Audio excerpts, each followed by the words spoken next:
Congress chief Kharge shocking నిర్ణయం తీసుకున్నారు. ఎన్నికల బరి నుంచి తప్పుకున్నారన్నారు ఏఐసీసీ చీఫ్.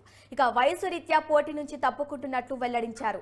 కార్యకర్తలు బలవంతం చేస్తే బరిలోకి దిగక తప్పదన్నారు కాంగ్రెస్ చీఫ్.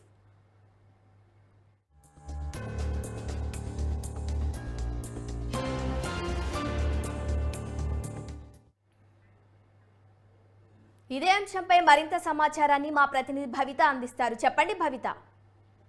ఇంకా దళిత సామాజిక వర్గానికి చెందినటువంటి ఏఐసీసీ మల్లికార్జున ఖర్గే ఒక షాకింగ్ నిర్ణయం తీసుకున్నారు. అయితే ప్రస్తుతం ప్రత్యక్ష రాజకీయాల్లో పాల్గొనడం కష్టం అని చెప్పేసి చెప్తున్నారు. ఎందుకంటే 1942లో జన్మించిన అతను అంచెలంచెలుగా కార్యకర్త స్థాయికి అంచెలంచెలుగా ఎదుగుతూ చాలా అణగారిన వర్గాల కోసం ఎంతో తాపత్రయపడి ప్రత్యక్ష రాజకీయాల్లో తనదైన ముద్ర వేసుకున్న ఏఐసీసీ మల్లికార్జున ఖర్గే ప్రస్తుతం వయసు రీత్యా కొంచెం ప్రత్యక్ష రాజకీయాల్లో ఉండదలుచుకోలేదు అన్నట్టుగా కూడా కొన్ని నిర్ణయం తీసుకున్నట్టుగా తెలుస్తుంది. అయితే ప్రస్తుతమైన 2022 నుంచి కర్ణాటక నుంచి రాజ్యసభ సభ్యునిగా బరిలో ఉన్నారు. ఇంకా వాళ్ళ సమయం మాత్రం ఇంకా 2 నుంచి 3 సంవత్సరాలు ఇంకా ఉన్న నేపథ్యంలో అయితే ప్రస్తుతం పార్లమెంట్ ఎన్నికలకు సంబంధించిన బరిలో ఉండలేను అని చెప్పేసి వాళ్ళు చెప్పిన పరిస్థితి కనబడుతుంది. కానీ వాళ్ళ ప్లేస్ లో మాత్రం వాళ్ళ కుటుంబ సభ్యుడు అయినటువంటి వాళ్ళ అల్లుడికి ఇవ్వాలి అన్నట్టుగా ఒక స్థానం కేటాయించాలని చెప్పేసి కోరుతున్నట్టుగా తెలుస్తుంది. అయితే ఒకవేళ